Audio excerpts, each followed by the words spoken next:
Bienvenue dans Culture & Co, votre émission sur la culture en Île-de-France.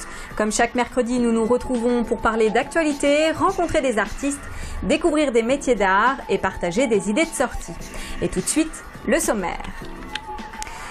Une rame de la ligne C du RER entièrement décorée à l'image du château de Versailles et de ses jardins.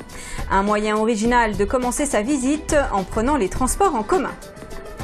Pour danser sur les rythmes effrénés de la tarentelle et découvrir les sérénades italiennes, c'était au bal Rital du théâtre de la Girandole à Montreuil qu'il fallait être dimanche dernier. Après des années de travaux et plus d'1 million d'euros investis pour sécuriser le site, le château de Montlhéry rouvre enfin ses portes au public. Durant la Seconde Guerre mondiale, Jean-Baptiste Salis mit sa propriété de Cerny à la disposition du commandement anglais. Le futur musée et aérodrome commença son histoire sous le nom de code de Bignouf. Et bien sûr, nous terminerons cette édition avec de nouvelles idées de sortie. On commence notre tour de l'Île-de-France à bord du RERC à destination de la gare Versailles-Château-Rive-Gauche. Le premier train Versailles, résultant d'un partenariat inédit avec la SNCF, a été inauguré. Une première rame entièrement parée de 7 décors différents, dont les incontournables Galeries des Glaces et Galeries des Batailles. Et d'ici fin 2012, d'autres trains bénéficieront du même décor. Plus d'infos avec Johanna Soudry de TV Fil 78. Mesdames et messieurs, votre attention s'il vous plaît. Le nouveau train baptisé Versailles vient d'arriver en gare de Versailles-Château-Rive-Gauche. Les voici, les premiers wagons à l'effigie du château de Versailles. Même si à première vue rien ne les différencie des autres, sur les murs et les plafonds, les voitures prennent des allures de Galerie des Glaces et de jardin à la Lenôtre. Donc on a montré, comme vous avez pu le voir, la Galerie des Glaces, mais on montre aussi la bibliothèque du roi Louis XVI, dans laquelle les visiteurs ne rentrent pas obligatoirement fréquemment. On montre la chambre de la reine à Trianon, on montre les bosquets, on montre les statues de la grande commande de Louis XIV. Donc vous avez déjà une petite visite qui est faite avant d'arriver à Versailles. Les premiers voyageurs venus des États-Unis nous livrent leurs impressions. So I can't wait to see it. So it was getting me very excited about seeing Versailles. I think that's good because it represents the French, the culture, and also, give people very good impression. Yeah. Il s'agit du premier train né du partenariat entre le château de Versailles et la SNCF. D'ici la fin de l'année, 4 autres rames seront décorées, portant au nombre de 5 les trains Versailles, tous des RERC reliant Paris à l'ancienne gare Versailles-Rive-Gauche, rebaptisée Versailles-Château-Rive-Gauche. Quand vous utilisez ce train, votre esprit vagabonde, vous pouvez cheminer déjà un petit peu dans la future visite de Versailles. On a plein d'idées ensemble pour accueillir de l'ordre de 50 à 70 000 visiteurs qui viennent tous les jours en train. Donc il y a des stands dans les gares, il y a des personnes qui sont à bord des trains pour répondre déjà à des questions. La durée de vie du pelliculage plastifié qui orne les parois des wagons est estimée à 2 ans, de quoi connaître le château de Versailles sur le bout des doigts. On continue en Seine-Saint-Denis, à Montreuil, pour un programme festif. Sous les pêcheurs la plage, c'est le slogan du théâtre de la Girandole qui, durant les mois de mai et juin, délocalise l'ensemble de ses spectacles dans son théâtre de verdure. Au programme de ce dernier dimanche, un bal Rital pour plonger au cœur d'une fête de village italien. C'est un reportage de Sarella Torres de TVM Est Parisien. Pour faire la fête, c'est au théâtre de verdure des Murs à Pêche qu'il fallait être dimanche 20 mai.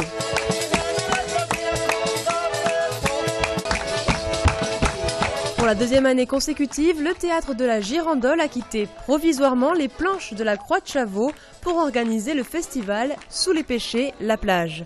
Festivités et bonne humeur sont au programme pendant les mois de mai et juin.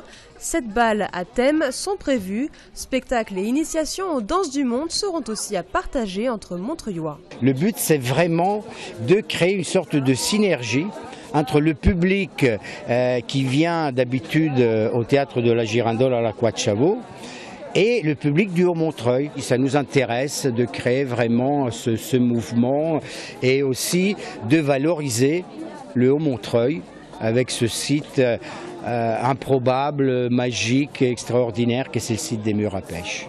Les murs à pêche qui pour l'occasion étaient habillés aux couleurs de l'Italie.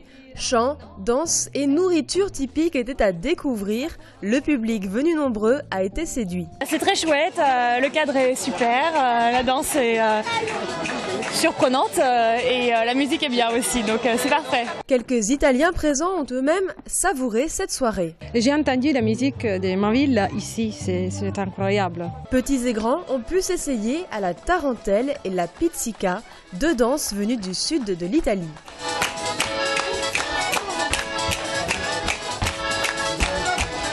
D'autres ont préféré fredonner des chansons italiennes.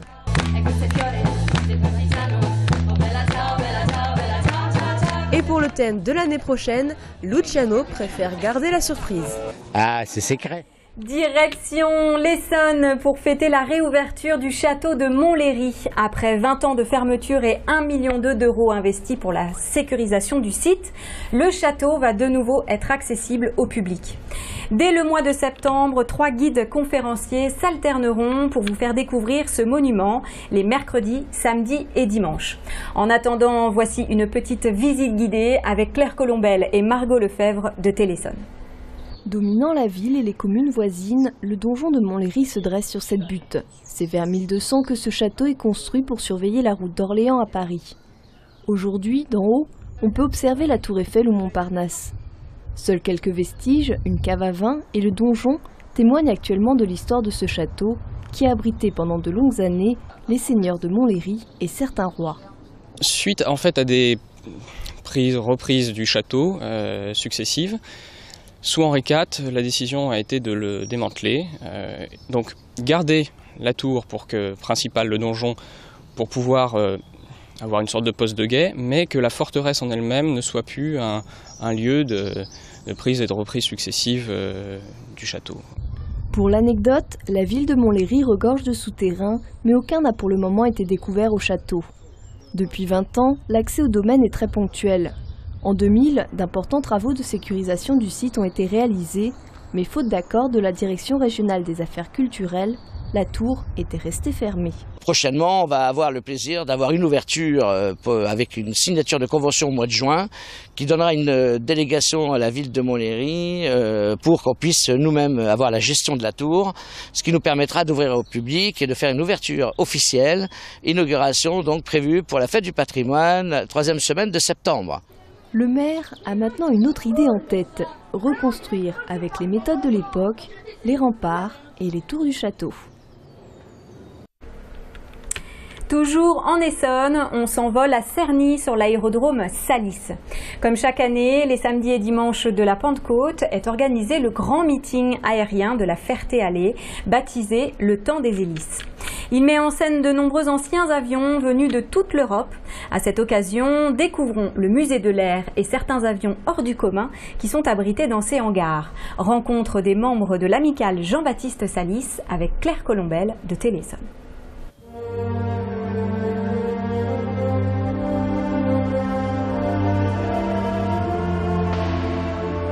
Dans ce hangar de 1000 m², 70 modèles témoignent de l'histoire de l'aviation. Jean-Baptiste Salis, aviateur pendant la Seconde Guerre mondiale et collectionneur d'avions anciens, a commencé dans les années 70 à regrouper ces pièces des 4 coins du monde. Aujourd'hui, près de 70 modèles sont visibles. L'entretien des avions demande beaucoup d'heures de travail, surtout que ces coucous volent plusieurs heures chaque année. En moyenne, pour 1 heure en l'air, les bénévoles de l'association ont 10 à 12 heures d'entretien. Disons, on est à l'aise au point de vue documentation, on n'a pas de souci de ce côté-là. Bon, vous savez, à notre époque, on peut refaire tout, tout est possible, c'est une question de moyens. On fait pas mal de choses, c'est sûr que ça va être une chose difficile, je pense, dans les années à venir, disons, pour maintenir ces avions. D'abord, ils sont comme nous, ils vieillissent. Et viendra un moment, fatalement, il faudra vraiment les arrêter. Les arrêter pour moyens financiers, pour moyens, disons, au point de vue matériel, au point de vue pour retrouver des pièces, quoi, disons. Mais on va essayer de les faire aller le plus loin possible, quoi, disons, en toute sécurité, bien sûr. Les 300 membres de l'association veulent faire voler ces machines pour leur plaisir, mais aussi pour les montrer au public et conserver le souvenir de l'histoire de l'aviation. De ces avions légers au goût d'aventure et de liberté, à ceux de la Seconde Guerre mondiale, utilisés pour lâcher des bombes. Pour faire voler un avion, au début du siècle, il fallait des moteurs, de la puissance, etc. Donc ça a été des petits sauts de puce et puis on est arrivé à la traversée de la Manche. Premier grand vol, on avait quitté le continent en quelque sorte, c'était une belle aventure. Et ces avions ont des moteurs, par exemple, vous voyez, on appellera ça des moteurs rotatifs. Vous voyez, c'est le moteur qui tourne avec l'hélice, ça tourne à 1000 tours, ça brasse de l'air. Lorsqu'on est dedans, ça brasse de l'air, mais ça renvoie aussi beaucoup d'huile. Le moteur rotatif, le rototo, comment ça s'appelait. Et ce moteur-là a été un génie de la technique française, puisque tous les constructeurs qui tentaient de voler avec des avions venaient en France mettre au point leur machine avec des moteurs de ce type-là. Mon père disait, un biado, ça vole un peu comme une feuille morte, ça se promène dans l'air, c'est vrai. Il faut toujours se battre un petit peu avec les événements, les turbulences aéronautiques de l'air. Et en réalité, les pilotes même volaient le matin très tôt ou le soir très tard, quand en air calme, et là, évidemment, les avions étaient assez maniables. C'est un avion qui s'appelait la machine à coudre parce qu'il y a un petit moteur de 5 cylindres dessus qui a un bruit de pétrolette. Et cette machine à coudre, en quelque sorte, a été utilisée par une équipe de femmes qu'on appelait les sorcières de la nuit, qui étaient des femmes qui pilotent et qui, pendant l'occupation allemande sur le front Est, en quelque sorte, partaient la nuit, monter à 4000 mètres d'altitude avec ces avions, ces pétrolettes là, et arriver sur les lignes allemandes et lâcher 2 bombes de 25 kilos. Alors évidemment, c'était une histoire assez atroce parce que ces femmes dont le moteur avait chauffé dans la montée et qui arrivaient en vol plané sur les lignes allemandes, les moteurs des fois ne voulaient pas repartir. C'est un avion qui a été construit à 14 000 exemplaires, dont environ 7 000 ont été détruites ou endommagées avec un sacrifice humain, puisqu'il y avait 10 à 11 personnes à l'intérieur. C'est un avion qu'on peut dire qui a mis le nazisme à genoux par le pilonnage de l'industrie allemande. Celui-ci a fait 6 missions sur l'Allemagne, en quelque sorte, et c'est le seul avion encore en état de vol que nous avons récupéré. Et l'insigne, c'était une façon comme une autre de repérer l'avion qui revenait de mission et que c'était l'équipage que l'on attendait, qu'on puisse le voir un petit peu plus tôt qu'au dernier moment, en quelque sorte. C'était une des mascottes, en quelque sorte, oui, mais il n'y avait pas spécialement d'ailleurs que sur ces bombardiers, il y avait aussi des avions de chasse qui avaient ce genre d'insigne. C'était une initiative tout à fait personnelle de chaque équipage. Depuis le mois de mars, le musée de l'air dispose de ce nouveau hangar construit spécialement pour protéger cet avion datant de 1940. Une révision générale étalée sur 4-5 ans va commencer sur la forteresse volante. Grâce à cet entretien, les membres de l'amicale espèrent conserver cet avion américain en état de vol jusqu'en 2040 pour fêter son centenaire. D'autres pièces sont à découvrir à l'aérodrome de Cerny, dont 6 avions classés au patrimoine.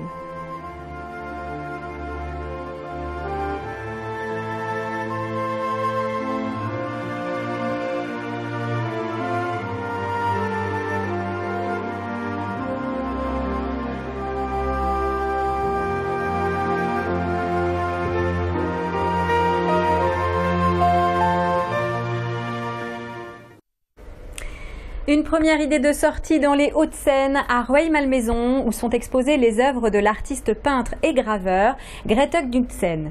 Née au Danemark, parisienne depuis 1988, elle a suivi pendant 9 ans les spectacles de la chorégraphe Pina Bausch. Le monde de la danse devient alors une source d'inspiration dans sa peinture. Les couleurs de la vie, c'est jusqu'au 2 juin à la médiathèque Jacques Baumel. Plus d'infos avec Sarah Boutin de Roy TV. Arrivée à Paris en 1988, l'artiste danoise Grete Knudsen a eu une véritable révélation quand en 2001, elle assiste pour la première fois en Allemagne à un spectacle de Pina Bausch. Ça m'a tellement plu, ça m'a bouleversée. J'étais dans l'état liste des retours. J'étais assise et j'avais envie de danser. Et comme je suis arrivée à Paris, j'ai dit « Oh Grete, c'est trop tard pour toi de commencer d'être danseuse ».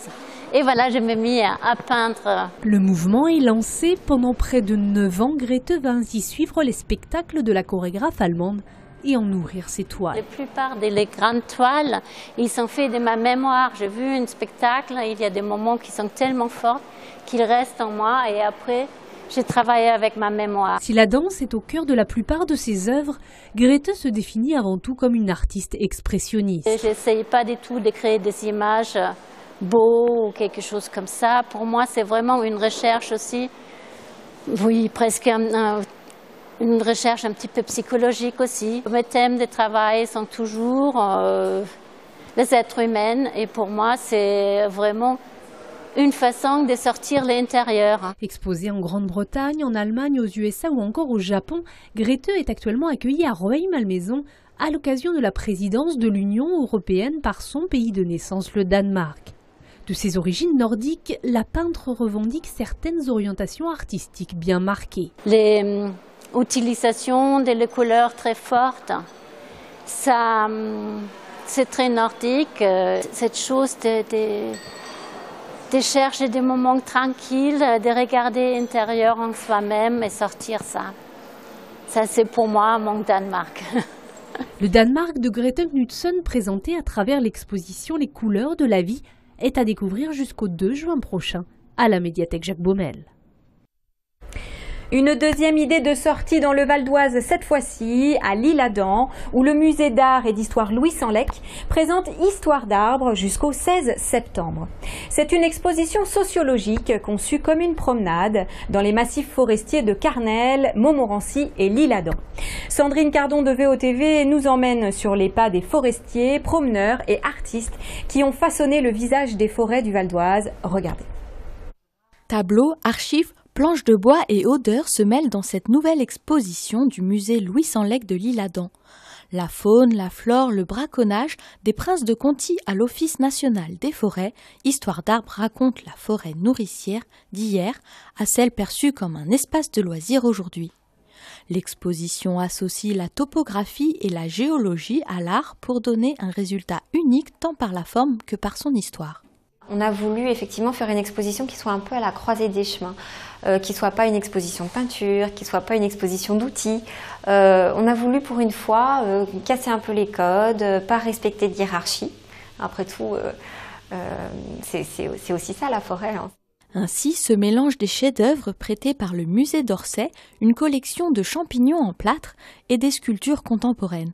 Un parcours de boîte à odeurs dans la forêt entraîne le visiteur dans une expérience forestière plus sensorielle, sans oublier les inventaires des papillons et de la flore présents dans la forêt de l'Isle-Adam fournie par l'Office national des forêts. L'ONF gère ces espaces pour les préserver et c'est également ce message que veut transmettre cette exposition. Avoir un comportement plus responsable lorsqu'on est dans la forêt, ne pas laisser divaguer les chiens, ne pas laisser traîner ses ordures, se promener dans les endroits où il est autorisé de le faire. Voilà, la forêt n'est pas l'espace de liberté échevelé qu'on imagine, c'est aussi un espace où chacun doit être responsable pour en préserver la beauté. Et c'est parce que c'est contrôlé que ça reste un espace beau et où la biodiversité s'épanouit. Un contrôle qui se retrouve aussi dans les métiers exercés dans la forêt. Une section de l'exposition est consacrée à la transformation du bois et ses métiers comme charbonnier ou bûcheron, alors qu'une autre retrace les chasses aristocratiques des princes de Conti qui ont eu une forte incidence sur la physionomie de la forêt. Et cette exposition étend ses branches dans de nombreux musées du Val d'Oise. Il s'approprie le thème, prouvant que la forêt est un élément important de l'identification du département. Une autre idée de sortie dans le Val d'Oise, au musée Arkea de Louvre jusqu'au 23 décembre, où l'exposition Silence, on fouille aborde l'archéologie sous toutes ses références. À travers le cinéma, la bande dessinée, la télévision et les romans, entre clichés et réalité, toutes ces représentations attestent de l'évolution de la discipline. On écoute Cécile Sauvage, la directrice du musée, au micro de Christophe Aubry de VOTV.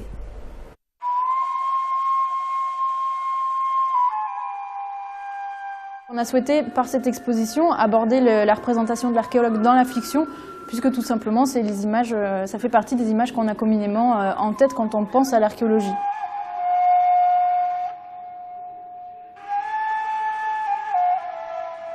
L'exposition est faite à partir de sources très variées.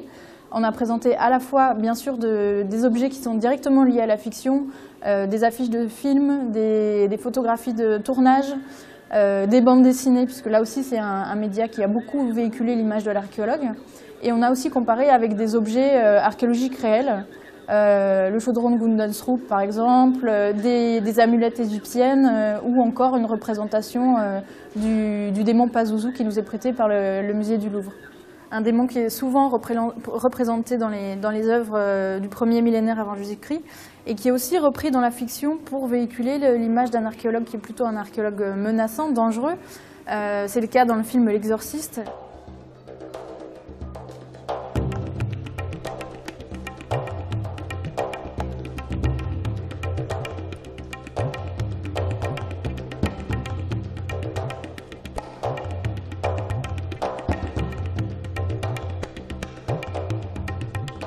Le propos de l'exposition, c'est de partir de ces représentations, de montrer quelles sont leurs diverses formes et ensuite d'interroger ces représentations, de voir quels sous-entendus elles véhiculent sur l'archéologie.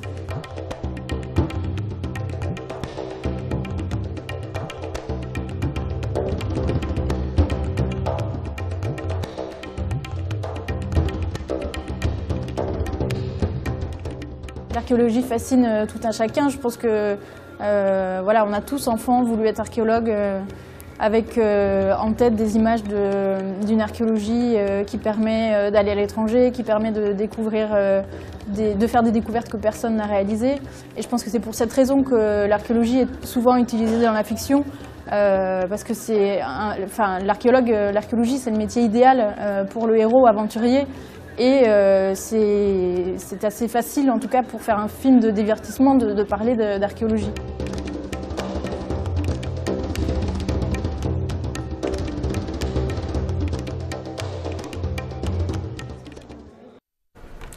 Et voilà, Culture & Co, c'est fini pour aujourd'hui. Vous pouvez revoir ces images sur le site internet de TELIF, www.telif.tv.